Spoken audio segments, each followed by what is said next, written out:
আমরা জানি যে আল্লাহর গান আর যুদ্ধের গান ছাড়া আর সব কিছুই ইসলামে হারাম বা নিষিদ্ধ।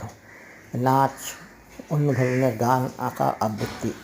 এবার মুসলমানরা যেসব দেশে আছে সেখানে সংখ্যালঘু যেসব দেশে মুসলমানরা স্থানীয় লোকেদের সংস্পর্শে এসে গান টান গায় না তা না, অভিনয় টভিনয় করে, যথেষ্টই করে।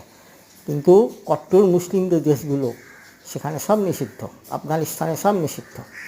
যখন তারা সংখ্যাগুরু হয়ে পড়ে তারা সব কিছুকে নিষিদ্ধ করে দেয়। তার কারণ হচ্ছে তাদের যে সুকুমার বৃত্তির চর্চা থাকলে, নাচ গান থাকলে, মারামারি, কাটাকাটি, লুটপাট এগুলো করার ইচ্ছাটাই মানুষের চলে যায়। তো ইসলাম তো দাঁড়িয়ে আছে এসবের উপর। সে তো চাইবে না যে সবাই সুকুমার বৃত্তির দিকে চলে যাক, ভালো গায়ক হোক, অভিনেতা হোক, চাইবে না। তাই হযরত মুহাম্মদ নিষিদ্ধ ঘোষণা করেছিলেন এবং এখনও এটা চলছে।